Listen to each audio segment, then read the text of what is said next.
안녕하세요. 사연 읽어주는 남녀입니다. 오늘도 와주셔서 감사드리며 그럼 오늘의 사연 바로 시작하겠습니다. 안녕하세요. 저는 미혼인 채로 홀로 살아가고 있는 간병인입니다. 굴곡 없는 인생 없다고 하지만 저는 제가 그다지 순탄하게 살았던 것 같진 않습니다. 그에 비하면 지금은 꽤 오랫동안 평온한 일상을 보내고 있어요. 요양병원에서 아프신 할머니 할아버지들을 돌보면서요. 일은 고되지만 돌아가신 할머니를 생각하며 환자분들께 최대한 잘해드리려고 노력하곤 한답니다. 저는 어려서부터 친할머니 손에 자랐어요. 부모님이 안 계셨던 건 아니었어요. 7살 때까지도 분명 제겐 부모님이 계셨죠. 제가 8살쯤 엄마 아빠가 이혼을 하셨습니다. 부모님은 하루가 멀다 하고 싸우시곤 했어요. 우당탕탕 물건 떨어지는 소리에 부모님의 고함 소리에 늘 구석에 웅크리고 앉아있던 제 모습이 기억이 납니다. 불안해 보였던 부모님 사이가 깨지는 것은 시간 문제였어요.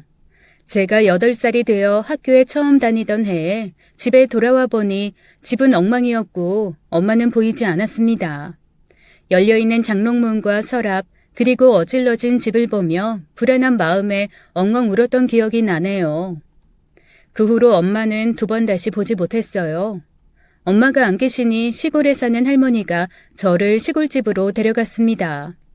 엄마가 집을 나가자 아빠는 저를 시골 친할머니네 집으로 보낸 거였죠. 저는 할머니에게 자주 이렇게 묻곤 했어요. 할머니, 아빠 언제 와? 나 데리러 언제 오는 거야? 처음에 할머니는 제 물음에 언제 올 거라고 대답을 해주다가 나중엔 포기한 듯이 이렇게 말씀하시곤 했습니다. 부연아, 인자 할미랑 살자. 인자부턴 할미가 너고 엄마고 너고 아빠야.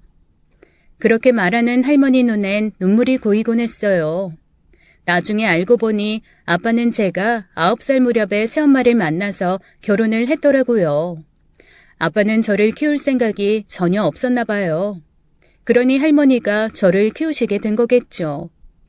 할머니의 사랑을 받으며 자라긴 했지만 언제나 제겐 애정 결핍이 있었습니다. 아마도 남들 다 있는 부모가 없으니 부족함을 느꼈나 봐요.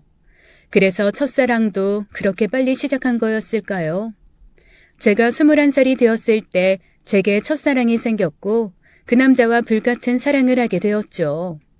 제게 너무나 따뜻하게 잘해주는 그 남자에게 저는 푹 빠져 있었어요. 저를 위해 맛있는 걸 사다 주는 모습, 아프면 약 사다 주는 모습, 늘 챙겨주고 예쁘다 해주는 그 모습에 정말 좋은 사람이라고 생각했습니다. 게다가 공장에서 일하는 저와는 달리 그 사람은 대학도 나온 엘리트였어요. 멋지게 양복을 입고 네모난 서류 가방을 들고 퇴근하는 모습을 보면 그 모습이 그렇게 멋있었죠. 제 평생의 짝으로도 손색 없는 사람이라 생각했습니다. 그 사람도 그럴 거라 생각했고요. 나는 나중에 결혼하면 꼭 방 3개 있는 집에서 시작할 거야. 왜 꼭 방이 3개여야 돼? 애를 2 낳을 거니까 각자 방 하나씩 만들어줘야지. 에? 아이라는 말에 저는 얼굴이 발그스름해지곤 했어요. 그 남자와 첫날 밤을 보낼 생각을 하면 저절로 부끄러움이 피어올랐어요. 그리고 행복한 미래를 꿈꾸며 미소가 지어졌습니다. 난 결혼하면 바로 애부터 갖고 싶어. 좋은 아빠가 되는 게 내 꿈이거든. 당신 애들은 좋겠다. 생기기도 전부터 챙겨주는 아빠라니. 자기도 좋은 엄마가 될 거야. 분명히. 3년이나 만나다 보니 남자친구는 결혼 후 삶에 대한 이야기를 자주 하곤 했어요.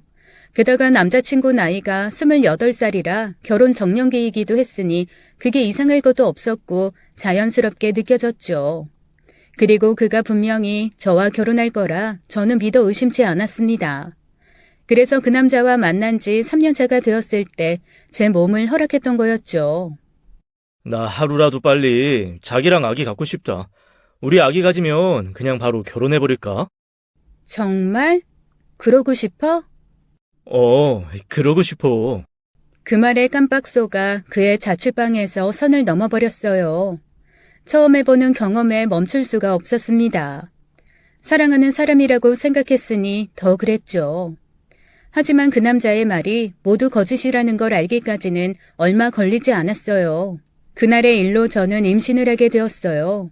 저는 약간 겁이 나긴 했지만 남자친구를 철석같이 믿고 있었기에 수줍은 듯이 이 기쁜 소식을 전했습니다.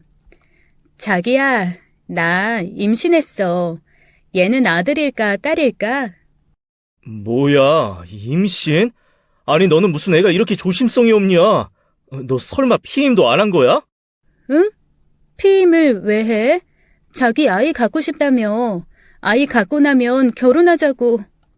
너 어디 좀 멍청하냐? 아이, 진짜 귀찮게. 야, 아무튼 나 지금 바쁘니까 나중에 얘기하자. 그렇게 다정다감하던 남자친구가 돌변하는 건 정말 순식간이었어요. 바보 같았던 저는 그 순간에도 남자친구가 회사에서 힘든 일이 있나 보다 생각했죠. 일주일이 지나고 열흘이 지나도 남자친구는 제게 어떠한 연락도 하지 않았습니다. 무슨 일이 있나 싶어서 자취방을 찾아가 보았지만 집에도 들어오지 않는지 그 사람을 만날 수가 없었죠. 하루는 주말에 자취방 앞에서 기웃거리는데 한 아줌마가 다가와 말을 걸더라고요. 아가씨, 여기 찾는 사람 있어요? 아, 네. 저기 2층에 사는 사람이요. 올 때마다 없길래요. 아, 거기 대기업 총각? 그 총각 며칠 전에 이사 나갔는데. 네? 이사요? 혹시 어디로 갔는지 아세요? 내가 이 집 주인이라 집을 빼주긴 했는데 어디로 갔는지까지 모르지. 만기가 다음 달이라 다음 달에 나간다더니 지난주에 와서는 갑자기 급하게 집을 빼달라더라고. 곧 결혼한다고 했던 것 같은데. 저는 아주머니의 말 중에 결혼이라는 말이 귀에 꽂혔습니다. 나랑 결혼하자던 그 남자가 도대체 왜 갑자기 사라졌는지, 게다가 말없이 왜 이사를 간 건지 도저히 이해가 가질 않았어요. 게다가 결혼한다고 했다는 이야기에 아무리 머리를 굴려봐도 답이 나오질 않았죠. 그 남자와 결혼할 사람인 내가 여기 있는데 왜 나한테 말도 없이 사라진 건지 말입니다. 그제야 심각하게 불안해지기 시작했어요. 뱃속의 아이는 커가는데 아이 아빠가 사라졌으니 이 불안함을 혼자서 견디기가 어렵더군요. 저는 저와 가장 친한 친구를 만났습니다. 그리고 저의 사정을 모두 털어놓았죠. 너 미쳤어? 아니, 혼전순결하겠다더니 너 도대체 무슨 정신으로 그런 짓을 한 거야? 나도 모르겠어. 그냥 아기 갖고 결혼하고 싶다고 하니까 나도 모르게. 뭐? 순길 오빠가 그랬다고? 결혼하자고? 지금 당장 병원 가. 어? 지우던지 해야 될 거 아니야. 너 이대로 네 인생 망치고 싶어? 네 인생만 망치면 다행이지. 순길 오빠 인생은 어쩔 건데? 너 나중에 애 낳고 나서 오빠 앞에 나타나서 짠하고 보여주려고? 내가 보호자로 같이 가지고 돈도 빌려줄 테니까 당장 병원 가자. 싫어. 너 왜 그래? 무섭게. 당장 따라오라니까. 친구는 제 손을 잡고는 거칠게 끌어당겼습니다. 도대체 얘가 왜 이러나 싶을 정도였어요. 내 의사는 안중에도 없는지 자기 뜻대로 하자고 박박 우겨대더라고요. 저는 됐다고 하고는 손을 뿌리치고 집으로 돌아왔죠. 그래도 나름 대학도 다니고 똑똑한 친구라서 위로도 받고 앞으로의 살 길도 모색해볼 양으로 찾아갔던 거였는데 그렇게 막무가내로 병원에 가자고 할 줄은 생각도 못했습니다. 몇 달 후 저는 엄청난 사실을 알게 되었어요. 제 인생에서 정말 너무나 충격적인 일을 겪게 된 날이었죠. 임신을 하니 먹고 싶은 게 생기더군요. 저는 남자친구와 자주 함께 가던 시내에 있는 즉석 떡볶이집을 가게 되었어요. 그곳에서 혼자서 떡볶이 2인분을 시켜서 끓여 먹었습니다. 제 자신이 한없이 초라하고 처량하게 느껴졌어요. 그렇게 대충 배를 채우고 나서 길을 나오는데 익숙한 실루엣이 눈앞에 보이더군요. 4차선 너머로 걸어가고 있던 그 사람은 분명히 순길 오빠였어요. 도로 위를 차들이 쌩쌩 지나가서 모습이 보였다 사라졌다 했지만 분명했습니다. 그런데 순길 오빠는 혼자가 아니었습니다. 옆에 누군가와 꼭 붙어서는 서로 허리를 감싸 안고 걷고 있었어요. 저는 너무 놀라 그 자리에 얼어붙었죠. 그동안 오빠에게 다른 여자가 있을 거라고는 생각해 본 적도 없었습니다. 저는 당장에 그 여자 얼굴을 보려고 뛰어갔어요. 그러다 크락션을 울리며 달려오는 차를 보자 아기를 보호해야 한다는 생각에 우뚝 멈춰 서버렸습니다. 결국 오빠 옆자리를 채운 그 여자가 누군지도 모른 채 그 둘을 놓치고 말았어요. 그리고 얼마 후 엄청난 소식을 듣게 되었습니다. 그것도 할머니에게서요. 네 친구 결혼한다며? 어? 친구? 누구? 걔 있잖아. 너랑 맨날 붙어 다니던. 이름이 숙진인가 뭔가. 숙진이? 숙진이가 결혼을 한다고? 누구랑? 나한테 그런 말 한 적 없는데. 근데 그걸 할머니가 어떻게 알았어? 아이고, 천천히 물어봐. 누구랑 결혼하는지는 모르고 나랑 화투치는 할머니 중에 숙진이네 옆집 사는 할마씨가 알려줬지. 너랑 친하다면서 넌 걔가 결혼하는지도 몰랐냐? 머리가 멍하더라고요. 나름 단짝 친구라고 생각하며 지낸 친구였는데 결혼 소식을 다른 사람에게 들을 줄은 꿈에도 몰랐죠. 게다가 그동안 사귀는 사람이 있는 줄도 몰랐는데 말이에요. 그러다 보니 제가 임신한 후 저와 연락이 뜸했었는데 혹시 결혼 준비로 바빴었나 싶었습니다. 그렇게 생각하니 좀 덜 서운하더라고요. 혹시 내가 지금 힘든 상황이라 나한테 결혼 소식 알려주기 미안해서 말 못했나 싶기도 했고요. 그래서 저는 그 길로 친구네 집 앞으로 찾아가 숙진이를 불러냈어요. 너 결혼한다며? 어? 너가 그걸 어떻게 알았어? 우리 할머니한테 들었어. 너희 옆집 할머니랑 친해서 알았다더라. 야, 너는 결혼하면 한다고 얘기를 하지. 왜 나한테만 말 안 했냐? 아니, 그게 말 안 해도 알아. 너가 나 생각해서 말 못한 거. 아무튼 결혼 축하한다. 근데 도대체 신랑은 누구야? 언제 나 모르게 그렇게 연애를 했니? 청첩장 나왔어? 언제야? 아, 아직. 결혼이 다음 주라면서 아직도 안 나왔다고? 그래? 그럼 시간이랑 장소만 알려줘. 그래도 네가 내 단짝인데 가서 자리는 빛내줘야지. 아, 아니야. 괜찮아. 지금 너 많이 힘들잖아. 안 그래? 나 바빠서 이만 들어가 볼게. 숙진이는 저를 그 자리에 세워놓고는 도망치는 사람처럼 제게서 멀어졌습니다. 그런데 그 순간 한 남자가 숙진이에게 달려가더니 번쩍 들어올려 몇 바퀴를 빙빙 돌리는 거였어요. 저는 제가 보고도 믿을 수 없는 장면에 그들 가까이로 걸어갔습니다. 바닥에 주저앉을 뻔한 걸 간신히 참아내며 다리를 질질 끌고 그들 앞에 섰어요. 순길 오빠, 이게 지금 뭐 하는 거야? 아이, 깜짝이야. 야, 네가 왜 여기서 나와? 왜 오빠가 숙진이를 안고 돈 거야? 둘이 뭐야? 무슨 사이야? 아, 미치겠네. 야, 김부연, 나 결혼해. 순길 오빠랑. 그 말을 들은 순간 제 머릿속에 삐 하는 이명만 들렸습니다. 도대체 내가 지금 무슨 말을 들은 건지, 저 둘이 어떻게 결혼을 한다는 건지 이해 안 가는 거 투성이었어요. 나 임신했는데? 나 순길 오빠 아이 임신했다고. 오빠, 그럼 결혼은 나랑 해야지. 숙진이가 아니라. 저는 오빠 옷을 쥐어잡고 매달렸습니다. 눈이 뒤집히니 길거리에서 창피함이고 뭐고 없더라고요. 오빠 옷은 늘어질 대로 늘어지고 짜증이 났는지 저를 밀쳐대더라고요. 그래도 저는 미친 짐승처럼 다시 달려들어 오빠를 안았습니다. 오빠는 더 거칠게 저를 떼어냈어요. 제가 바닥을 뒹굴자 숙진이를 챙겨 자리를 떠나려 하더라고요. 저는 또다시 달려들어 오빠를 꽉 끌어안고 떨어지지 않으려고 애를 썼어요. 또다시 내동댕이 쳐지고 저는 또 달려들어 못 가게 안으려는 순간 제 눈앞에 번개불이 번쩍했습니다. 오빠가 제 뺨을 친 거였죠. 저도 화가 나서 오빠 뺨을 때렸어요. 그랬더니 그 뒤로 정신이 없을 정도로 오빠에게 맞았습니다. 사정없이 후려패더군요. 3년이나 서로 사랑한 사람이라고 생각했는데 말이죠. 심지어 자신의 아이를 가진 사람인 나를 그렇게 짐승 패듯이 때렸습니다.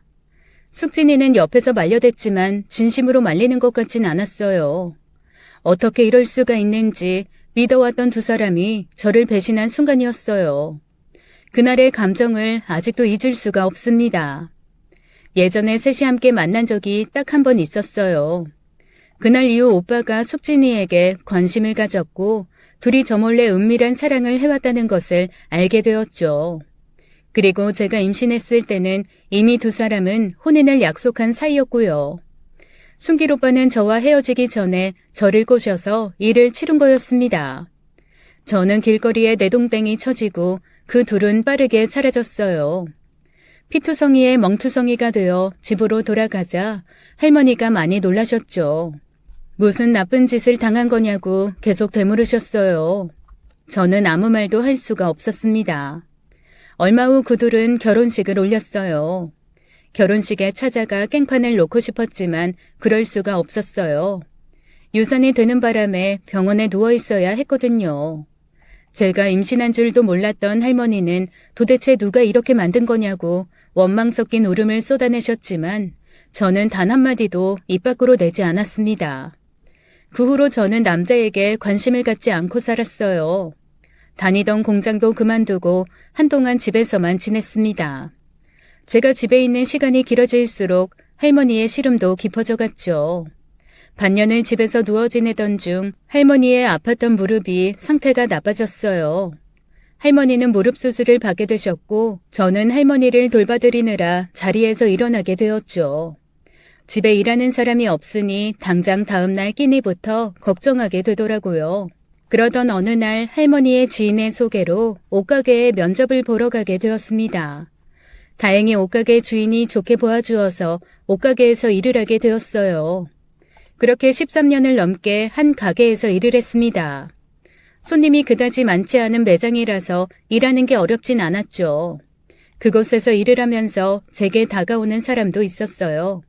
그런데 저는 모두 마다했습니다. 왜냐하면 제 마음속엔 이런 생각이 있었거든요. 순길 오빠보다 더 좋은 사람 아니면 만날 생각 없다는 생각이요. 그러다 보니 제 마음에 차는 사람이 없더라고요. 아니면 아주 멋진 사람이 다가올 만큼 제가 인기 있는 여자가 아니어서일 수도 있겠네요. 아무튼 30대가 훌쩍 넘어도 저는 혼자서 지냈습니다. 그러다가 저는 오랫동안 다닌 옷가게를 그만두게 되었어요. 왜냐하면 할머니가 많이 편찮으셨거든요. 저는 모아둔 돈을 쓰며 할머니를 병간호했어요. 70대 때만 해도 무릎 빼고는 아픈 적 없던 할머니가 80세가 되니 이제는 여기저기 안 아픈 곳이 없다고 했습니다. 게다가 치매기도 보이셨어요. 나중엔 안 되겠다 싶어서 요양병원에 모시고 갔습니다. 그리고 제가 간병인 자격으로 그 병원에 취직해서 들어가게 되었고요. 주변 환자분들은 제게 효녀라며 칭찬이 자자했죠. 하지만 그 칭찬에 할머니는 쓴 웃음을 지으시곤 했습니다. 그러면서 매번 입버릇처럼 말씀하셨어요. 우리 부연이가 결혼하는 건 보고 죽어야 하는데 내가 얼마나 버틸지 이제 나도 자신 없네. 할머니는 제가 좋은 사람 만나서 행복한 가정을 꾸리길 바라시는데 제가 그 소원을 들어드리지 못하니 죄송할 따름이었죠. 그러던 중 병원에 한 환자가 들어왔어요. 교통사고 후유증 때문에 들어왔다는데 보통 요양병원에서는 보기 드문 환자였죠. 왜냐하면 요양병원은 주로 나이 드신 할머니 할아버지 분들이 대부분이었거든요. 40대면 한참 젊은 축에 드는데 그런 사람이 병원에 온 거였어요. 그 사람은 유독 저에게 관심을 갖곤 했습니다. 휴게실에서 만나면 제게 음료수를 건네기도 하고 일부러 자잘한 부탁들을 하곤 했죠. 휴지가 없다는 둥, 칫솔 좀 사다 달라는 둥 자질구레한 잠심부름을 제게 시키곤 했어요. 그런 개인 심부름은 시키시면 안 된다고 얘기하면 갑자기 사고 후유증으로 머리가 아프다는 둥, 허리가 아프다는 둥 온갖 꾀병을 부렸습니다. 병원 사람들 누가 봐도 그 사람이 제게 관심이 있다고 생각할 정도였죠. 하루는 그 사람과 휴게실에서 대화를 나누게 된 적이 있었습니다. 잠깐의 대화로 알게 된 사실은 그 사람의 이름은 김진우고 공항에서 일하는 승무원이라는 거였어요. 그리고 이 병원에 온 이유는 여기 요양병원 이사장님과 친분이 있어서라고 하더군요. 그러면서 자신이 이사장님께 이야기해서 할머니를 더 신경 써드리라고 전해주겠다고 했습니다. 하지만 딱히 달라지는 건 없었죠. 가끔씩 그 사람과 이야기를 나누다 보니 저도 제 사정을 털어놓게 되었어요. 부모님 없이 할머니 손에 자랐는데 할머니가 아파서 제가 직장을 그만두고 간병인으로 이 병원에 오게 되었다고요. 부연 씨 정말 효녀네요. 대단하다 못해 존경스러워요. 뭘요? 무슨 존경식이나. 왜요? 요즘 세상에 자기 부모가 아파도 그렇게까지 하는 사람 없잖아요. 아무나 그런 결정 내리는 거 아니에요. 부연 씨가 심성이 참 착하신 것 같아요. 착하긴요. 그냥 할머니 옆에 있고 싶으니까 그런 거죠. 가족이라고는 할머니밖에 없기도 하고. 부연 씨, 제 이상형이세요. 네? 제가 나이 40이 넘어서까지 왜 결혼 못한 줄 아세요? 그동안 제 이상형을 만나지 못했거든요. 제 이상형은 정말 딱 하나예요. 마음씨 착한 사람이요. 부연 씨가 저한테는 그런 사람으로 보여요. 아니, 뭐 그렇게까지. 아무튼 좋게 봐주셔서 감사해요. 누군가의 이상형이라는 얘기 들으니까 뭐 기분은 좋네요. 진우 씨는 참 세심한 구석이 있었습니다. 눈치가 얼마나 빠른지 제가 필요한 걸 제가 찾기도 전에 미리 챙겨주곤 했어요. 자신의 몸이 성치 않으면서도 제가 힘들까봐 걱정해주는 착한 사람이기도 했죠. 진우 씨는 3개월간의 병원 생활을 마치고 퇴원을 앞두고 있었어요. 그 사람이 퇴원한다는데 제 마음이 이상하게 아쉽더라고요. 이대로 헤어지면 다시는 못 보겠구나라는 생각에 불안함마저 생겼습니다. 그래도 겉으로 티를 내진 않았어요. 진우 씨는 제게 전화번호를 남기고는 연락하라면서 퇴원을 했어요. 하지만 제가 먼저 연락하지는 않았습니다. 마치 제가 매달리는 꼴이 되는 것 같아서 싫었거든요. 예전 일을 겪으면서 2번 다시는 남자에게 매달리지 않겠다고 다짐했었으니까요. 그렇게 또 1달이라는 시간이 지나갔습니다. 할머니가 돌아가셨어요. 예상된 일이었지만 그래도 너무나 슬펐죠. 제게는 엄마나 다름없는 분이었으니까요. 그런데 그 슬픔을 함께 나눌 사람이 없었어요. 결국 제 머릿속엔 진우 씨가 떠올랐고 부고 소식을 알리고 말았죠. 진우 씨는 제 연락에 곧바로 달려왔어요. 그리고 상복을 입고 있는 저를 꼭 안아주었습니다. 그 사람 품에 안기는 순간 눈물과 울음이 터져나왔어요. 괜찮아요. 괜찮아. 할머니 분명 좋은 곳으로 가셨을 거야. 진우 씨는 할머니 장례식에 3일 내내 함께 있어 주었습니다. 그게 얼마나 큰 힘이 되었는지 몰라요. 진우 씨와는 그날 이후 특별한 사이가 되었어요. 진우 씨가 정식으로 만나자고 했을 땐 고민이 되긴 했습니다. 예전에 아픈 기억이 다시금 떠올라서요. 하지만 할머니의 마지막 소원도 함께 떠올랐죠. 꼭 좋은 사람 만나서 행복한 가정 이뤄서 살라는 할머니의 말씀이 귓가를 맴돌았거든요. 제가 마음을 추스르는 동안 진우 씨는 할머니의 재산 정리 문제도 도와주었습니다. 진우 씨는 보험에 대해 꽤 잘 알고 있었어요. 할머니가 들어두었던 보험사에 연락해서 청구할 수 있는 보험들은 모두 받을 수 있게 해주었죠. 아마 진우 씨가 아니었으면 모르고 넘어갔을 법한 보험들도 꽤 있었어요. 덕분에 할머니가 남겨주신 돈을 제가 받을 수 있게 되었습니다. 할머니가 당신을 위해서 보험을 이것저것 잘 들어두셨더라고. 떠나실 거 알고 10년도 더 전부터 미리 준비하신 것 같더라. 당신은 비록 부모님이 자기를 키워주진 않았지만 부모 못지않게 좋은 할머니를 뒀네. 진우 씨 말대로였어요. 할머니가 남겨주신 보험금이 꽤 되었습니다. 사망보험금부터 연금보험까지 이것저것 들어두신 게 꽤 되었었어요. 제가 손에 쥔 현금만도 2억이 넘는 돈이었죠. 우리는 어느덧 결혼까지 약속한 사이가 되었습니다. 진우 씨는 외동 아들이라고 했어요. 아버지는 일찍 돌아가시고 어머니가 혼자 계신데 부모님 2분 다 고아 출신이셔서 결혼식에 참석할 사람이 별로 없다고 했죠. 저도 마찬가지였어요. 10수년간 연락을 끊고 살아온 아버지께 이제 와서 결혼 때문에 연락하는 게 꺼려졌죠. 우리 2 사람은 상견례를 생략하고 결혼식도 조촐히 올리기로 했습니다. 대신 결혼 전에 시어머니는 한번 뵈었어요. 처음 뵌 어머님은 자신감 넘치고 밝은 성격의 진우 씨와는 매우 대비되어 보였습니다. 어디 아프신가 싶을 만큼 무기력해 보이고 성격도 조금 어두워 보이신다고 해야 할까요?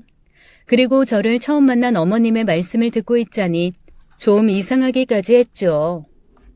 나는 그저 두 사람만 잘 살면 더 바랄 게 없어요. 그리고 내가 시어머니라고 해서 일부러 챙기려고 할 필요도 없고 효도한다고 연락할 필요도 없고요. 명절에도 굳이 올 것 없어요. 그냥 둘이서 여행이라도 다녀오고 그래요. 그래도 어떻게 그래요. 이제 제 시어머니신데요. 당연히 챙기고 연락도 자주 드려야죠. 안 그래요, 진우 씨? 저는 그렇게 말을 하고 진우 씨를 쳐다보았습니다. 진우 씨는 아무 말 없이 무표정한 얼굴로 시어머니를 바라보고 있을 뿐이었어요. 그러자 시어머니는 어쩔 줄 몰라 하면서 다시 제게 말을 붙이셨습니다. 아유, 내가 원래부터 아들이랑 그리 살갑게 지내지 않아서 결혼한다고 해서 갑자기 자주 연락하고 지내는 게 불편해서 그래요. 그러니 이상하게 생각하지 말아요. 진우 씨는 그 말에 그저 고개를 끄덕일 뿐이었죠. 시어머니는 어딘지 모르게 저와 거리를 두려는 듯 보였습니다. 제가 마음에 안 들어서라기보다는 아들과 가까이 지내는 게 불편한 사람처럼요. 진우 씨에게 어머니와의 사이에 대해 물어봤지만 서로 살가운 편은 아니라고 하더라고요. 아마 나랑 결혼해도 시집살이나 그런 건 전혀 없을 거야. 지금까지 살면서 나도 어머니랑 자주 연락하거나 그러지 않아서 아까 하신 말씀 그대로 하면 돼. 무언가 좀 꺼림칙했지만 반면에 시집살이는 없겠구나 싶어서 좋기도 했습니다. 드디어 결혼식 날이 되었어요. 그런데 결혼식 당일에 저는 놀랄만한 소식을 듣게 되었습니다. 시어머니께서 참석하지 못한다는 거였죠. 남편은 시어머니로부터 갑자기 몸이 아파서 참석 못할 것 같다고 연락을 받았다고 했어요. 결혼식 당일날 연락이 온 거여서 어쩔 수 없이 결혼식은 그대로 진행되었어요. 시어머니께 무슨 일이 생긴 건 아닌지 걱정이 됐지만 남편은 크게 걱정할 것 없다며 태연하게 말했습니다. 그 모습이 좀 의아했지만 더 이상 캐묻지도 못했어요. 우리는 아주 작은 홀에서 조촐하게 결혼식을 올렸습니다. 비어있는 혼주석을 보니 마음이 편하지 않더군요. 결혼식 틈틈이 시어머니께 연락을 해보았지만 전화를 받지 않으시더라고요. 그러다가 뒤늦게 시어머니에게서 문자가 한 통 왔습니다. 참석 못해서 미안하다며 걱정하지 말고 신혼여행 다녀오라고요. 그래서 그 문자를 보자마자 다시 전화를 해보았는데 전화기가 꺼져 있더군요. 진우 씨, 어머님이 문자 오셨어. 그런데 목소리 들으려고 전화드리니까 전화기를 꺼놓으셨네. 그래? 아이, 문자 왔으면 됐지. 우리 결혼식인데 너무 나보다 우리 어머니한테 신경 쓰이는 거 아니야? 아니, 나 좀 서운하려고 하네. 뭐? 아니, 어머님이 편찮으시다니까 걱정하는 게 당연한 거지. 그래도 난 당신이 나만 신경 썼으면 좋겠어. 그나저나 우리 신혼여행 기대된다. 빨리 내려가자. 웨딩카 기다리고 있어. 저는 웨딩카에 올라타 10여 분을 달린 후에 진우 씨에게 물었습니다. 그런데 어머님 어디가 안 좋으신 거야? 아, 그냥 여기저기. 아이 참 당신 나한테 집중하라니까. 이제 걱정은 그만해. 나 이제 정말 화날 것 같으니까. 뭘 그렇게까지. 화낼 것도 참 많다. 내가 이상하다는 거야? 솔직히 우리가 걱정한다고 엄마가 낳는 것도 아닌데 안 그래? 그나저나 빨리 제주도에 가 있고 싶다. 자기 수영복은 챙겨왔어? 제가 계속 걱정 어린 표정으로 심각하게 있으니 남편이 좀 불편해 하더라고요. 그리고 남편 말대로 걱정만 한다고 달라지는 건 없는 것도 사실인데 내가 너무 분위기를 망치고 있나 싶었습니다. 남편 말도 일리 있다 생각하고 저는 그만 걱정하기로 했어요. 신혼여행지에 가면서 마음으로만 걱정하는 게 무슨 소용인가 싶기도 했고요. 저는 제 신혼여행에 집중하기로 했습니다. 하지만 이때만 해도 아무것도 몰랐어요. 그 문자가 시어머니가 보낸 문자가 아니라는 걸요. 그리고 그걸 알았을 땐 어떤 것도 돌이킬 수 없는 상황이었습니다. 우리는 제주도를 신혼여행지로 정했습니다. 신혼여행지를 정하면서 의견이 많이 갈렸었어요. 저는 해외로 가고 싶은데 진우 씨는 제주도로 가고 싶다고 하더라고요. 자기는 승무원이라 해외에 많이 가봐서 그런가 본데 나는 아직 해외여행 가본 적 한 번도 없단 말이야. 아, 물론 제주도도 못 가봤지만. 그러니까 더더욱 제주도부터 가봐야지. 우리나라가 얼마나 아름다운데, 안 그래? 알겠어. 근데 혹시 자기 승무원이면 비행기 좌석 싸게 예매할 수 있어? 아니면 좌석을 업그레이드 한다거나. 만약 그럴 수 있으면 난 업그레이드해서 비즈니스 한번 타보고 싶은데. 그런 거 없어. 아닌데. 나 건너 아는 사람한테 들었는데 승무원 가족들은 그런 혜택 누릴 수 있댔어. 한번 확인해봐, 응? 그럴게. 그런 대화가 무색하게 공항에서 제가 탄 비행기는 이코노미석이었어요. 다닥다닥 붙은 의자에 앉아 제주도로 향했죠.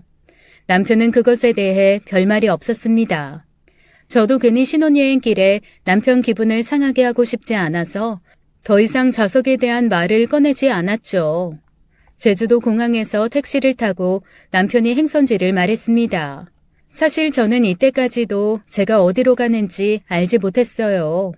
남편이 자신이 서프라이즈로 모두 준비하겠다고 했으니까요. 제주도 하면 고급스러운 리조트와 호텔들이 많이 있는데 그 중에 하나일 거라고 생각했습니다. 그런데 택시는 바닷가 근처의 한 펜션 앞에서 멈춰섰어요. 그곳은 지은 지 20년도 넘어 보이는 낡은 펜션이었습니다. 신혼여행 치고는 너무나 저렴한 펜션이라서 사실 기분은 좀 별로였어요. 제가 펜션에 들어가지 않고 한동안 멍하니 그 앞에 서서 가만히 있으니 진우 씨가 제 손을 잡고 말했죠. 당신 혹시 실망한 거야? 여기가 이래 보여도 바닷가도 가깝고 배낚시도 가기 좋고 나름 운치 있다고 생각했는데 난 비싸고 돈 많이 들여야 그게 행복한 건 아니라고 생각했거든. 혹시 마음에 안 들면 지금이라도 얘기해줘. 지금이라도 신라호텔 가면 되니까. 그 말에 순간 그러자고 할까 했지만 그럼 정말 분위기가 이상해질 것 같아서 괜찮다고 했습니다. 펜션에 짐을 풀고 나서 베란다에서 바닷가를 바라보는데 뭐 이것도 나쁘진 않네라는 생각이 들었어요. 진우 씨 말대로 이것도 나름 낭만적이었습니다. 남편과 함께 바비큐를 해먹고 술도 한잔 하다 보니 너무 행복했어요. 내가 정말 결혼했구나라는 생각이 들면서 과거의 일이 머리를 스쳐 지나갔습니다. 가슴 한구석에 찌릿한 느낌이 들었어요. 예전에 비하면 지금은 너무나 행복한 순간을 보내고 있구나 싶었습니다. 저를 아껴주는 남편을 보면 나 정말 결혼 잘했구나 생각했고요. 다음날 이곳저곳을 돌아다니며 제주도를 실컷 즐겼어요. 점심을 먹고 나서 숙소에 쉬러 들어왔어요. 남편은 낮잠이 들었고 저는 잠시 혼자서 산책을 나왔죠. 바닷가 길을 거닐다가 동네에 있는 아주 작은 슈퍼에도 들려 음료수도 사 마셨습니다. 길이 예쁘다 보니 무작정 발 닿는 대로 쭉 걸었어요. 그렇게 한 30분 정도 걷다 보니 숙소에서 꽤 멀어졌더라고요. 저는 다시 숙소 쪽으로 걸음을 돌렸습니다. 저는 기분 좋게 2차선 좁은 도로가 옆을 걷고 있었어요. 차들이 간간히 지나갔고 그것마저 한가롭고 여유롭게 느껴져서 좋았죠. 그렇게 계속 평온함이 이어질 줄 알았어요. 작은 봉고차가 제 옆에 멈춰서기 전까지는요. 강아지 풀을 뜯으려고 고개를 숙이는데 갑자기 차 한 대가 제 옆에 멈춰섰습니다. 뒤를 돌아보는 순간 제 얼굴에 보자기 같은 게 씌워졌고 저는 너무 놀라 심장이 덜컥 내려앉았어요. 아무것도 보이지 않는 불안감이 덮쳐왔고 보자기를 벗겨내려는 순간 제 몸이 번쩍 들어올려졌습니다. 차 주인인 듯한 괴한이 저를 거칠게 봉고차 안으로 밀어넣었어요. 제가 소리를 꽥꽥 질러대고 발을 구르자 차가운 쇳덩이 같은 게 제 목에 닿았습니다. 조용히 해. 이 얌전히만 있으면 아무 문제 없어. 아무것도 보이지 않는 상황에서 그 차가운 게 제 목에 닿는 순간 나 이대로 죽을 수도 있겠구나라는 생각이 번쩍 들었어요. 본능적으로 동작을 멈추고 소리를 내지 않았습니다. 난 당신한테 보여줄 게 있어. 꼭 봐야 해. 그 괴한의 어눌한 말투가 더 소름 끼치게 느껴졌어요. 저는 그 상황에 이상하게 차분해지더라고요. 호랑이 굴에 잡혀가도 정신만 차리면 산다는 말이 있잖아요. 저는 혼란스러운 머리를 진정하려 했었습니다. 보여줄 게 뭔데요? 나 지금 보자기 때문에 아무것도 안 보이는데 이것 좀 벗겨주면 안 돼요? 그래야 뭐라도 보죠. 안 돼. 지금은 안 돼. 이따가 벗겨줄 거야. 차 주인은 제 손과 발을 무언가로 꽁꽁 묶고서는 친절하게 안전벨트까지 채워주었습니다. 저는 봉고차가 출발하자마자 마음속으로 숫자를 계속 셌어요. 얼마나 떨어진 곳으로 가는 건지 알아야 했으니까요. 제 느낌상으론 대략 10분에서 15분 떨어진 곳에서 차가 멈추었습니다. 생각보다 멀리 가지 않은 것 같아서 안심이 되더군요. 차 주인은 제 발에 묶인 밧줄 같은 걸 풀어내고 저를 어느 집으로 들여보내는 것 같았어요. 문소리가 2번 들렸거든요. 첫 번째 문소리는 삐걱대는 철문소리인 걸로 봐서는 대문인 것 같았고 2번째 들린 문소리는 현관문 소리 같았습니다. 남자는 저를 뒤에서 밀며 걸으라고 했는데 도무지 더 갔다가는 살아서 나올 것 같지가 않아서 발이 떨어지지 않았어요.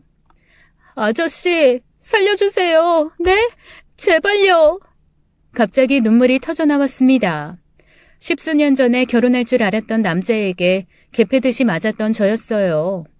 이제 드디어 짝을 만나 결혼까지 해서 행복을 즐길 차례라고 생각했는데 신혼여행지에서 내가 왜 이런 변을 당해야 하나 생각하니 너무 억울하고 분했습니다. 내 인생은 왜 이 모양인가 싶어서 눈물이 폭포수처럼 흐르더라고요. 무서운 반, 억울한 반이었어요. 제 울음소리가 점점 커지자 그 괴한이 저를 번쩍 들어올렸고 현관문 안으로 들여보냈습니다. 그리고 계단을 빠른 속도로 내려갔어요. 저는 무서워서 꽥꽥대며 소리를 질러댔습니다. 계단을 다 내려온 건지 그 사람이 저를 바닥에 툭 내려놓더군요. 그 순간 놀란 듯한 한 여자의 목소리가 들려왔어요. 너 지금 무슨 짓을 한 거야? 저 여자를 이렇게 데려오면 어떡해? 누나, 지금 그게 문제가 아니잖아. 저 여자 위험하잖아. 내가 못 살아 정말. 빨리 보자기부터 벗겨드려. 그 여자 말에 남자는 순종적이었어요. 제 얼굴에 보자기가 벗겨졌고 바닥에 떨군 보자기를 보니 농구공 보자기더군요. 저는 겁에 질려 잔뜩 움츠린 채 찬찬히 주위를 둘러보았어요. 쾌쾌하고 습한 냄새가 나는 지하실이었습니다. 그곳에는 그 괴한만 있는 게 아니었어요. 괴한이 누나라고 부르는 한 여자도 함께였죠. 그 여자의 생김새는 무언가 좀 이상해 보였습니다. 실내에서 모자도 쓰고 두꺼운 스카프도 두르고 있었어요. 그래서 그 여자의 한쪽 눈만 간신히 보였죠. 제가 그 여자를 찬찬히 훑어보자 그 여자는 얼른 자기 손을 또 다른 스카프로 감추더군요. 어딘가 평범해 보이지 않는 모습에 저는 더 겁을 먹었어요. 미안해요. 내 동생이 지적 장애가 있어서 무작정 그쪽을 끌고 왔네요. 이렇게 할 일이 아니었는데. 저 많이 놀라셨죠? 일단 제가 사과할게요. 그럼 저 보내주실 거예요? 그럼요. 그런데 그 전에 꼭 아셔야 할 게 있어요. 당장 이 결혼 물러. 살고 싶으면. 그게 무슨 말이에요? 내가 결혼한 건 또 어떻게 알았어요? 당신들 나 알아요? 건우야, 좀 진정해. 아직 아무 일도 안 일어났어. 괜찮으니까 그렇게 흥분하지 마. 괴한은 뭐가 그렇게 화가 나는지 씩씩대고 있었고 여자는 그런 괴한의 흥분을 가라앉혔어요. 그리고 여자는 저를 식탁 의자에 앉혔습니다. 지금부터 제 이야기 잘 들으셔야 돼요. 안 그럼 저처럼 평생 후회하며 살지도 몰라요. 후회라뇨? 도대체 무슨 얘기라는 거예요? 여자는 말없이 한참을 머뭇대더니 천천히 모자를 벗고 코끝까지 올려져 있던 스카프를 슬쩍 내렸습니다. 저는 그 여자의 흉측한 모습에 입을 다물 수가 없었어요. 이마와 눈꺼풀이 다 녹아서 아래로 흘러내린 형상이었습니다. 왼쪽 뺨도 다 우그러진 모습이었어요. 그리고 그녀의 손은 마치 주먹을 쥔 것처럼 붙어 있었어요. 그녀의 끔찍한 모습에 제 공포감은 더욱 커져만 갔죠. 그런데 그 여자가 다음 한 말을 듣고 저는 경악을 금치 못했습니다. 화상 자국이 좀 끔찍하죠? 이 화상 자국 때문에 지하실 있는 집만 골라서 살고 있어요. 햇빛을 받으면 너무 아프거든요. 그리고 너무 창피하기도 하고요. 누구한테 보여주는 것도 건우 말고는 처음이에요. 어쩌다가 그런 거예요? 이거 당신 남편이 이렇게 만든 거예요. 5년 전에. 그 사람 내 전 남편이었거든요. 당신은 나처럼 그 사람 겉모습에 속지 말고 도망치라고 이런 내 모습까지 보여주는 거예요. 그러니까 건우 말대로 그 사람한테서 당장 도망치세요. 그 사람이 그랬다고요? 도저히 믿기지가 않네요. 당신들 우리 진우 씨한테 원한 감정이라도 있는 거예요? 그래서 그러는 거예요? 도대체 무슨 일이 있었던 거죠? 여자는 깊은 한숨을 내쉬었고 건우라는 그 괴한은 머리를 좌우로 세게 흔들어댔습니다. 혹시 부모님 계세요? 아니요. 그럼 형제나 다른 가족은요? 없어요. 그럴 줄 알았어요. 그 사람 꼭 그런 여자들한테만 접근하니까. 무슨 일이 일어나도 아무도 도와줄 사람 없는 그런 사람 말이에요. 혹시 보험 들라는 말은 안 하던가요? 그걸 어떻게... 사실 신혼여행을 오기 전에 진우 씨가 보험을 강하게 권유했어요. 할머니 일을 겪으면서도 보험 이야기를 자주 했고요. 보험을 잘 들어놔야 나중에 힘든 일 있을 때 큰 힘이 된다며 제게 보험 설계사를 연결해주기까지 했죠. 그런데 다달이 내는 돈이 너무 커서 제가 망설이고 있던 차였어요. 보험료를 좀 조정해서 신혼여행 다녀와서 가입할 생각은 하고 있었죠. 그 보험 가입하는 순간 당신은 끝장이에요. 나도 그랬으니까. 여자의 긴 이야기가 시작되었어요. 여자의 이름은 이순영이었습니다. 순영 씨는 부모님이 일찍 돌아가시고 남동생과 단둘이 살아가고 있었다고 했어요. 어느 날 친근하게 다가오는 한 남자가 있었는데 하늘의 별도 따다줄 것처럼 잘해줬다더군요. 그 사람이 바로 그 여자의 전 남편이자 저와 결혼한 진우 씨였죠. 처음엔 그 사람이 이상하다는 생각을 못했대요. 하지만 함께 살다 보니 그 남자가 소시오패스 내지는 사이코패스라는 사실을 알았다고 했습니다.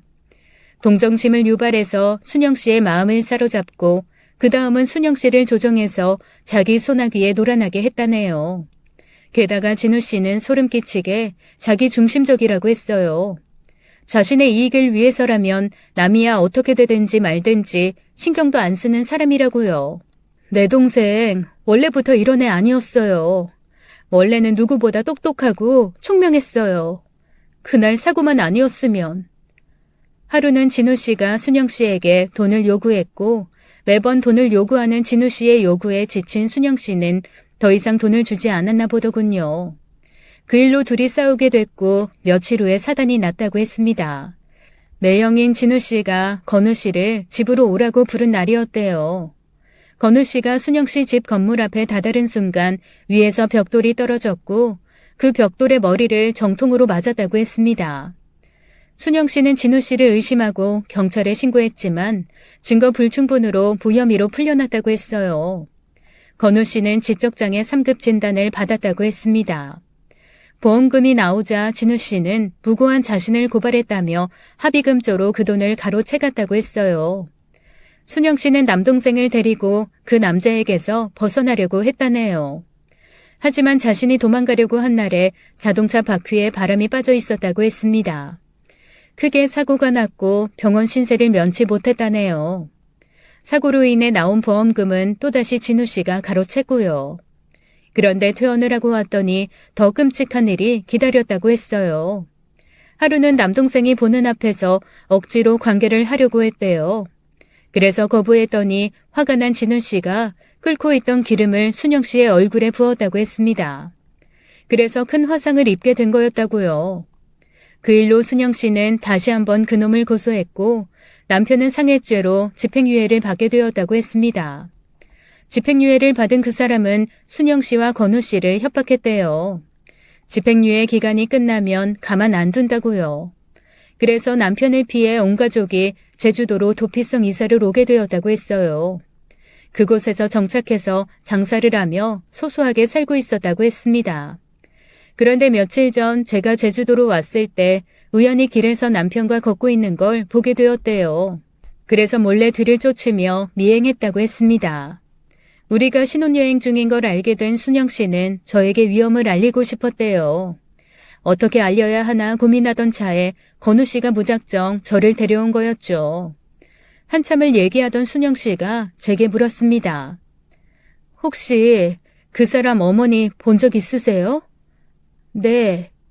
아직 살아 계신 거죠? 사실 시어머니도 피해자예요. 모성애 때문에 그 끔찍한 짓을 참고 사는 사람이고요. 끔찍한 짓이라뇨? 저는 계속되는 이야기에 경악을 금치 못했습니다. 시어머니는 늘 자식에게 협박당하며 살았다고 했어요. 차마 자세한 얘기는 하기가 꺼려지네요. 폭행과 구타, 고문을 당했다고만 표현하겠습니다. 순간 결혼식장에 오지 못한 시어머니가 걱정이 되기 시작했습니다. 그리고 오늘 아침 숙소에서 남편 짐가방 안에 든 의문의 핸드폰이 떠올랐죠. 남편이 쓰는 핸드폰 말고도 못 보던 핸드폰이 하나 더 있었거든요. 저는 다급하게 이야기했어요. 건우 씨, 지금 당장 나 좀 공항에 데려다줘요. 건우 씨는 알겠다며 고개를 세차게 끄덕였죠. 저를 이 지하실로 데려온 봉고차에 다시 올라탔습니다. 눈뜨고 타는 봉고차의 풍경은 아까와는 완전히 색달랐죠. 차에 앉는데 무언가 엉덩이에 깔린 것 같아 손을 넣어보니 쇠로 된 비지 하나 나오더군요. 순간 아까 전 내 목에 닿으며 공포에 떨게 했던 기억이 떠올랐어요. 그건 칼이 아니라 머리 빗는 빗이었죠. 실소가 터져나올 듯 했지만 상황은 긴박했고 저는 그 빗을 의자 뒷주머니에 곱게 꽂아놓았습니다. 저는 그들의 도움을 받아 바로 김포공항으로 날아갔고 곧장 시어머니 집으로 찾아갔습니다. 한 번도 가본 적 없는 집이지만 청첩장 주소지를 보고 찾아갔어요. 결혼을 하면서도 시댁에 한 번도 가보지 않은 저였죠. 도착한 곳은 낡은 주택가의 한 반지하 집이었어요. 벨이랄 것도 없어서 현관문을 열심히 두드렸습니다. 하지만 아무도 나오지 않더라고요. 불안감이 밀려와 저는 열쇠 수리공을 불렀습니다. 나이든 시어머니가 연락이 안 돼서 걱정돼서 그런다니까 제 다급해 보이는 모습에 믿음이 갔는지 순순히 문을 열어주더라고요. 문이 열리자마자 곧장 집 안으로 들어갔어요. 시어머니는 거실과 화장실 그 어느 곳에도 없었습니다. 그런데 안방에 이상한 자물쇠가 보였어요. 밖에서 자물쇠를 달아 방문을 잠가놨더군요. 저는 열쇠 수리공 아저씨께 다시 한번 부탁드렸죠. 그리고 자물쇠가 열리자마자 저는 처참한 광경에 그 자리에 주저앉았습니다. 뒤에서 열쇠 수리공 아저씨의 탄식이 터져나왔죠. 아이고, 이게 뭔 일이요? 이봐요, 아줌마. 괜찮아요? 정신 차려봐요. 시어머니는 너무나 앙상하게 마른 채 방 안에 누워 계셨습니다. 아저씨가 흔들어도 눈도 제대로 못 뜨는 게 마치 죽은 사람 같았어요. 저는 119에 급히 신고를 했고 어머니를 병원에 모시게 되었습니다. 어머님은 급성 영양실조라고 했어요. 하루만 더 방치했어도 목숨을 장담할 수 없었다고 했습니다. 시어머니가 정신을 차리길 기다리는 동안 제 핸드폰엔 불이 나고 있었습니다. 제게 70통이 넘게 전화를 걸고 있었어요. 저는 전화를 아예 꺼버렸습니다. 시어머니가 눈을 뜨고 저를 보더니 깜짝 놀라시더라고요. 어머님, 그 방에 갇혀있던 거 그 사람이 그런 거죠? 시어머니는 고개를 돌리시고는 눈물을 흘리셨습니다. 그 사람이 어머님께 왜 이런 짓을 했냐고 조심스레 물어보았어요. 그리고 듣게 된 이야기에 눈물이 나왔죠. 시어머니는 제게 남편의 정체를 알려주려고 하셨고 남편과의 다툼 끝에 핸드폰도 빼앗기고 안방에 갇히게 된 거였어요. 제가 생각컨대 시어머니 앞으로 사망보험금을 들어 놓았을 게 뻔했습니다. 저는 시어머니께 당장 경찰에 신고하자고 했어요. 하지만 시어머니는 고개를 가로저으셨습니다. 저는 어머님을 설득했죠. 이대로 계속 가면 그 끝은 죽음일 뿐이라고요. 시어머니께서 신고 안 하면 제가 직접 하겠다고 했습니다. 어차피 목격자 증인도 있으니까요. 핸드폰을 들자 시어머니가 제 손을 잡더군요. 내가 무슨 낯으로 그 애를 신고하겠어. 이게 다 나 때문인데. 어머님 때문이라니 그게 무슨 말씀이세요? 얘가 원래부터 그랬던 애가 아니었어. 원래는 정말 착하고 괜찮은 애였는데 내가 그 애를 버려두지만 않았어도. 그놈에게도 사연이라는 게 있더라고요. 자기 엄마를 무자비하게 대하고 손쉬운 먹잇감인 여자들을 이용하는 그놈에게도 말입니다. 그 사람이 어릴 적 시어머니는 남편과 사이가 좋지 않았다고 했습니다. 그 사람은 그 집안에서 철저히 방치되었다고 하더라고요. 처음엔 혼자서도 잘 지낸다고 생각했대요. 동네 사람들에게 예의 바르게 행동하니 잘 자라는 줄로만 알았대요. 하지만 문제는 나중에 불거졌답니다. 학교 친구 관계에서부터 나중에는 동네 어른들도 한마디씩 하더랍니다. 애가 이상하다고요. 동네 고양이의 발을 포크로 찍으며 낄낄대던 것을 친구가 말리는 걸 동네 사람이 보았답니다. 야, 고양이 불쌍하잖아. 하지마. 괜찮아. 내 발 아픈 거 아니잖아. 그런 일화들은 심심치 않게 들려왔다고 했어요. 나중에 아이가 중학교에 들어갈 무렵에는 그 정도가 점점 심해져서 엄마는 더 방치했다고 했습니다. 돈만 쥐어주고 며칠 동안 아이를 혼자 내버려뒀다더군요. 그리고 진우 씨가 성인이 되었을 때 자신이 어쩌지 못하게 꼼짝 못하게 했대요. 시어머니가 어릴 적 방치했던 것을 약점 잡아 자신이 원하는 대로 행동하게 조종했다는 거였죠. 그게 계속되다가 나중에는 시어머니를 해하기까지 한 거였고요. 어머님, 그 사람 정상 아니에요. 어머님 말대로 어머님 탓도 있는 거면 어머님이 바로 잡으셔야죠. 지금이라도 늦지 않았어요. 저의 끈질긴 설득에 결국 시어머니는 고민 끝에 경찰에 신고를 했습니다. 남편이 될 뻔했던 그 사람은 존속 살인미수로 실형 10년형에 처해졌어요. 지금은 옥살이를 하고 있고요. 이 소식을 그들에게도 전해주었어요. 조용히 고개를 끄덕이며 순영 씨는 제 손을 살포시 잡아주었습니다. 손가락이 뭉쳐 있어서 제 손을 감싸주지 못하지만 그 마음만은 온전히 느껴졌죠. 시어머니가 될 뻔했던 그분과는 판결을 받기 전까지 서로 연락을 했었어요. 그 과정에서 결혼식 날 제게 문자를 한 건 시어머니가 아니라는 사실도 알게 되었죠. 소름 끼치게도 그건 남편이 한 짓이었어요. 시어머니의 핸드폰을 그 사람이 가지고 있었던 거였죠. 시어머니는 판결이 나고도 참 많이 힘들어하셨습니다. 그리고 남편이 수감된 이후에는 연락이 끊기고 호련히 자취를 감추셨어요. 저도 그 사람이 나오기 전까지 제 자취를 감추고 살아갈 생각입니다. 그런 사람을 이 세상에서 영구 격리할 수 없다는 게 안타까울 뿐이네요. 저는 왜 이런 사람들만 제게 접근하는지 모르겠습니다. 그저 남자복이 없구나 하며 살아가고 있어요.